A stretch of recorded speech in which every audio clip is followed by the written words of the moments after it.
ꯉꯝꯗꯕ ꯍꯥꯏ ꯃꯇꯤꯡ ꯄꯥꯆꯥꯗꯕ ꯌꯥꯝ ꯉꯁꯤꯗꯤ ꯌꯦꯟ ꯊꯣꯡꯖꯔꯒꯦ ꯆꯅꯝ 3 ꯑꯃ ꯍꯥꯞꯆꯔꯒꯦ ꯁꯤꯡꯁꯦ ꯁꯤꯒ ꯂꯩꯔꯦ ꯇꯤꯜꯍꯧ 2 ꯑꯃ ꯈꯥꯃꯦꯟ ꯑꯁꯤꯟꯕꯤ ꯑꯃꯒ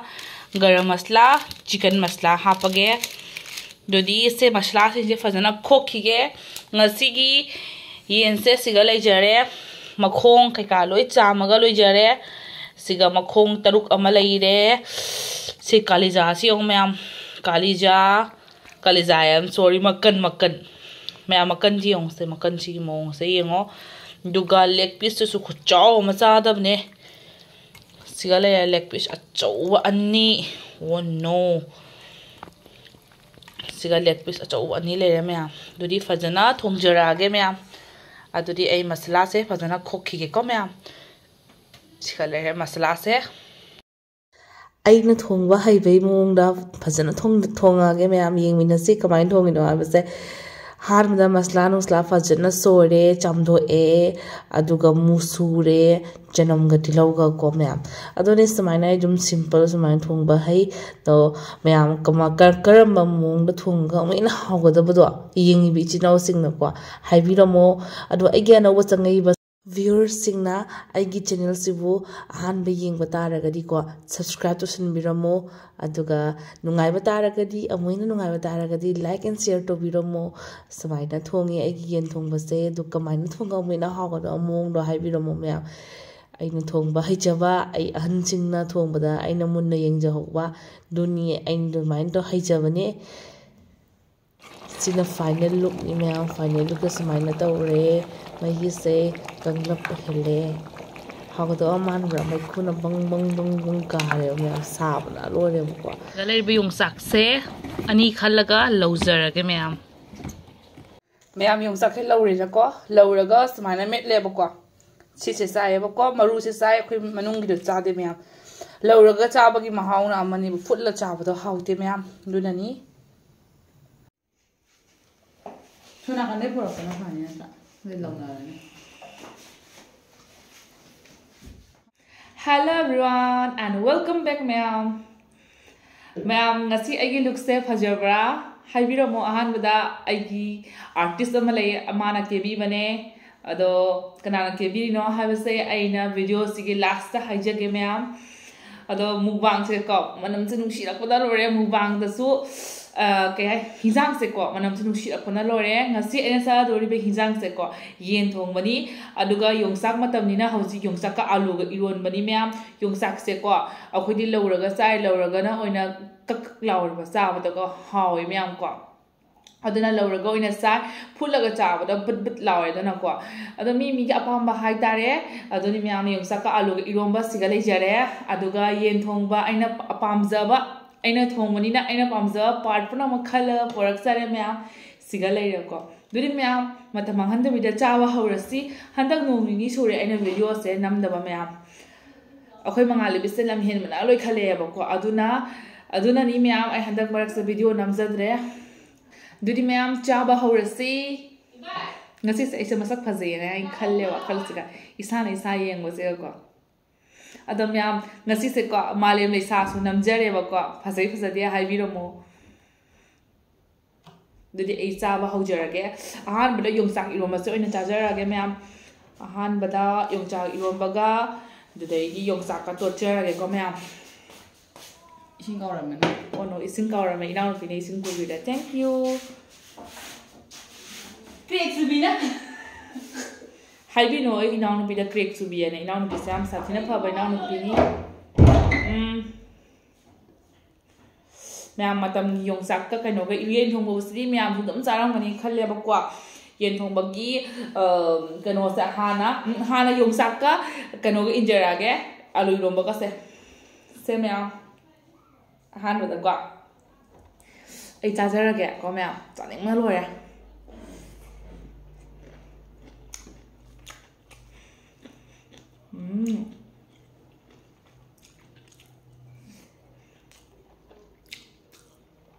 Inomos na may hinamahawre.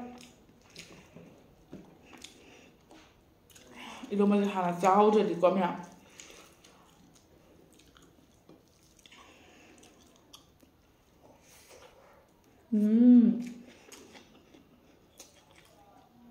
ꯌꯣꯡꯆꯥꯛ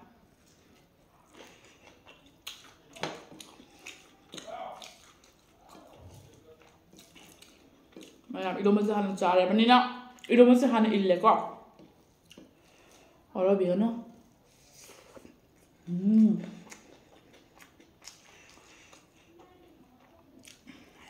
와 오늘냐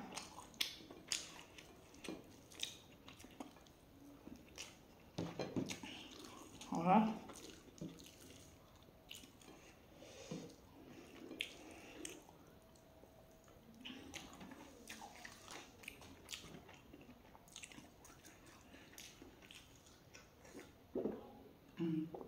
와우 알아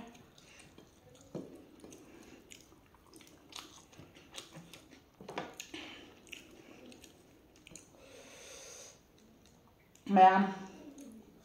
leg piece yung leg piece kusau yung aham the leg piece mẹ injure mà cái có mẹ cũng xa lên mà ní yen sẽ aduna aine yen si hana injure ho job ne ba ko mẹ waro bi ganu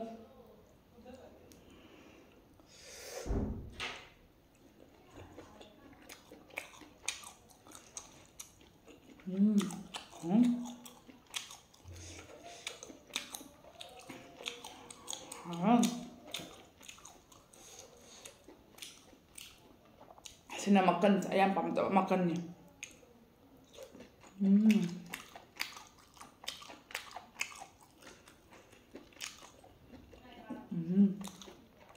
Wow.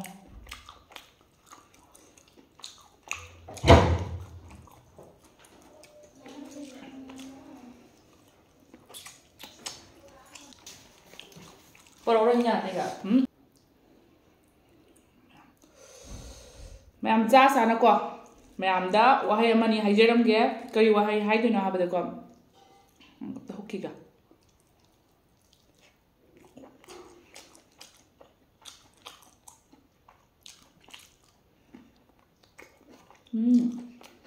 Makan ko ho ma.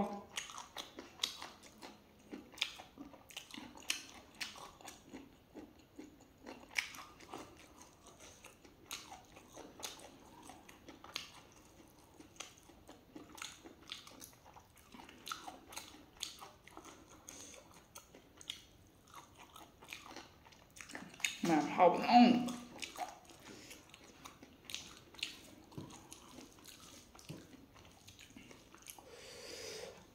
ma'am comment này có mi ngon da hai bây giờ bảoว่า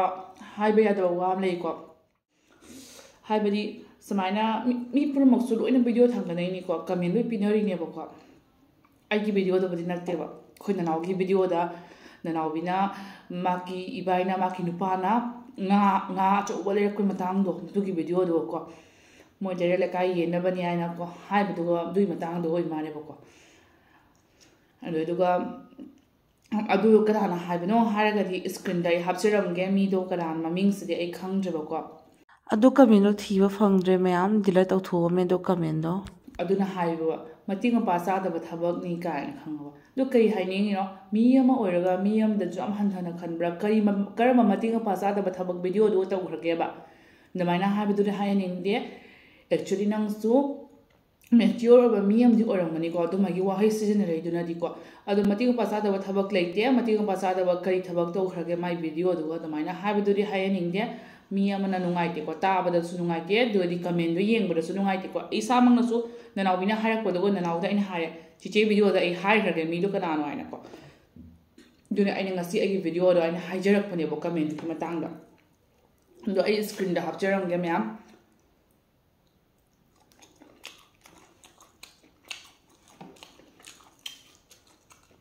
kadi mana ai ngasi video thang ram tan video se soi ki ba yawra kadi hoi viewers myam na comment to wirak da kai de duga soida soena adu din natraga na mi video thang chirak pa duga hara hara thang chirak pa duga nan mating pa sa da thabak kan hai baduri hai haning de kari mating pa sa da thabak to rage just icham chama thong ba thak pa cha ba just nungai ba share to ba to yeng ba ngam da ba hai tare ko myam adu ne ba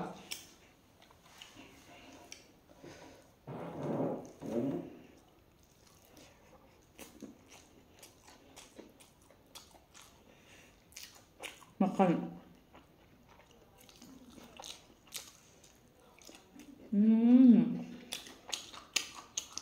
يوم ميام شنو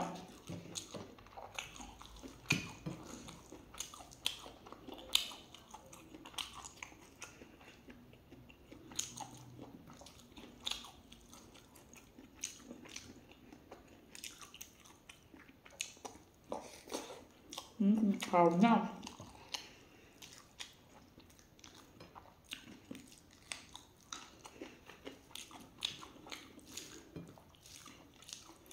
أي فيديو ده مسيب هوا ده بقى أي معلم ساعة نمزج جيب ميام ماشي أهم نمزج بدي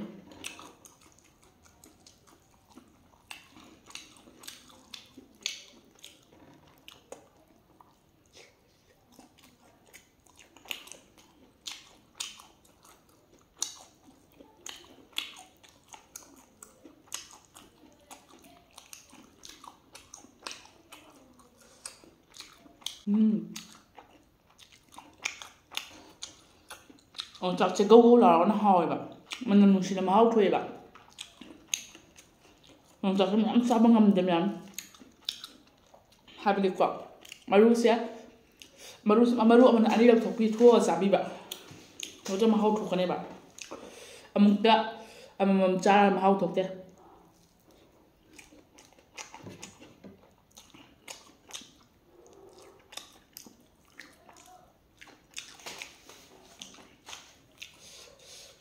hỏi gì một con hầu nè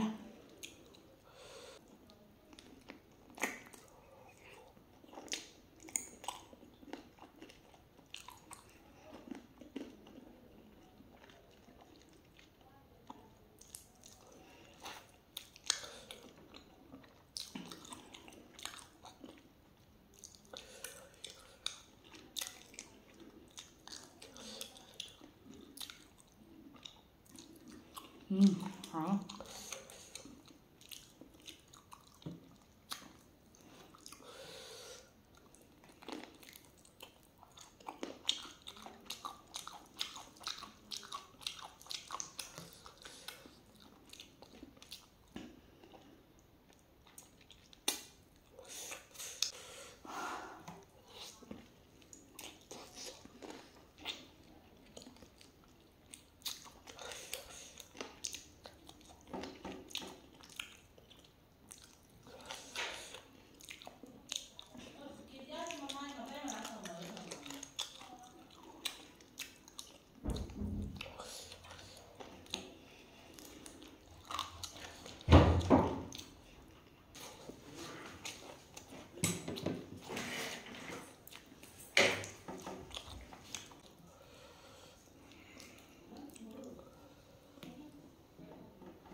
đây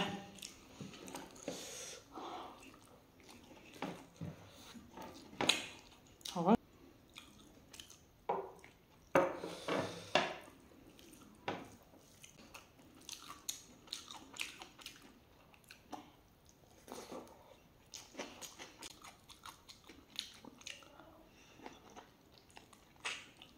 nè khổ kho của mình nè dùng chặt luôn mà chị cả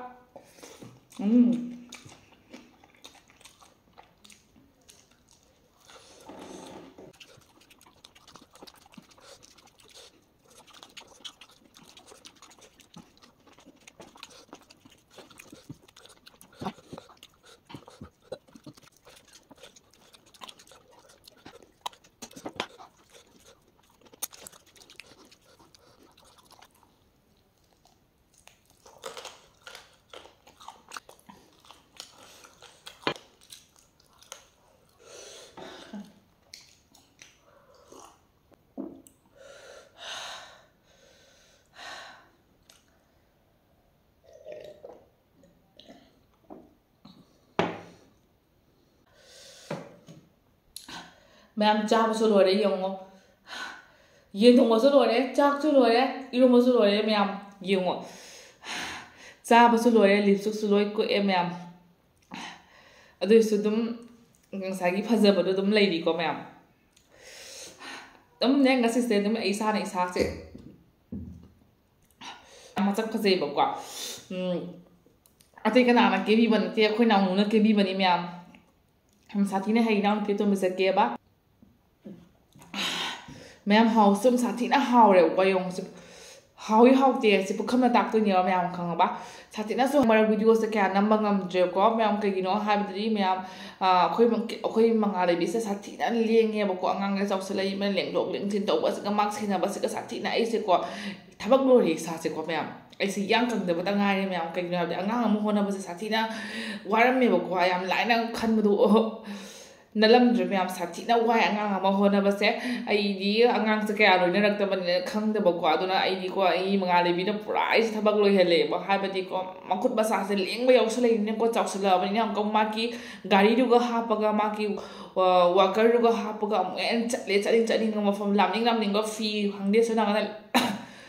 ꯂꯥꯝꯃꯛꯀꯅꯤ ꯁꯣꯅꯥꯀꯟꯗꯒꯤ ꯀꯦꯅꯕ ꯄꯨꯊꯣꯔꯛꯀꯅꯤ ꯁꯣꯅꯥꯀꯟꯗꯒꯤ ꯆꯤꯡꯊꯣꯔꯛꯀꯅꯤ ꯃꯥꯅ ꯑꯐꯪ ꯑꯐꯪꯕꯁꯦꯀꯣ ꯍꯩꯗꯣꯛꯀꯅꯤ ꯈꯣꯠꯇꯣꯛꯀꯅꯤ ꯌꯥꯝ ꯁꯥꯊꯤꯅ ꯋꯥꯏ ꯑꯉꯥꯡ ꯑꯃ ꯁꯦꯟꯅꯕꯁꯦ ꯑꯗꯨꯅ ꯑꯩꯁꯦ video regular ꯅꯥꯏꯅ ꯅꯝꯕ ꯉꯝꯖꯗꯕꯅꯦꯕ ꯃꯌꯥꯝ ꯈꯪꯉꯕ ꯑꯗꯨꯕꯨ ꯑꯩꯒꯤ ꯏꯆꯤꯟ ꯏꯅꯥꯎꯁꯤꯡ ꯑꯩꯉꯣꯟꯗ ꯁꯞꯄꯣꯔꯠ ꯇꯧꯕꯤꯕ ꯏꯆꯤꯟ ꯏꯅꯥꯎꯁꯤꯡꯅ ꯑꯩꯒꯤ ꯚꯤꯗꯤꯑꯣꯁꯦ ꯑꯗꯨꯝ ꯌꯦꯡꯕꯤꯌꯨ ꯑꯗꯨꯒ ꯃꯌꯥꯝ ꯅꯦꯛꯁ ꯕ꯭ꯂꯣꯛꯇ ꯑꯃꯨꯛ ꯍꯥꯏꯕꯗꯤ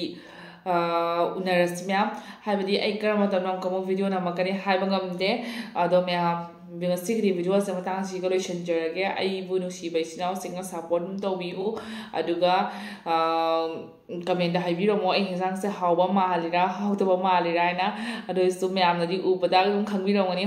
ꯍꯥꯎꯗꯤ ꯍꯥꯎꯔꯝꯒꯅꯤ ꯍꯥꯏꯕ ꯑꯗꯨꯒ ꯑꯩꯒꯤ ꯉꯁꯤꯒꯤ ꯂꯨꯛꯁꯦ ꯃꯌꯥꯝ ꯐꯖꯩ ꯐꯖꯗꯦ ꯑꯁꯤ ꯀꯃꯦꯟꯗ ꯍꯥꯏꯕꯤꯔꯝꯃꯣ ꯑꯗꯨꯒ ꯃꯌꯥꯝꯁꯦ ꯍꯥꯏꯔꯒ ꯉꯁꯤꯒꯤꯗꯤ ꯚꯤꯗꯤꯑꯣꯁꯦ ꯃꯇꯥꯡꯁꯤꯒ ꯂꯣꯏꯁꯤꯟꯖꯔꯒꯦ ꯅꯦꯛꯁ ꯕ꯭ꯂꯣꯛꯇ ꯑꯃꯨꯛ ꯎꯅꯔꯁꯤ ꯃꯌꯥꯝ ꯑꯗꯨꯅ ꯃꯌꯥꯝ ꯀꯥꯏꯅꯔꯁꯤ ꯕꯥꯏ ꯕꯥꯏ ꯊꯦꯡꯛ ꯌꯨ ꯐꯣꯔ ꯋꯥꯆꯤꯡ ꯑꯦꯚ꯭ꯔꯤꯋꯥꯟ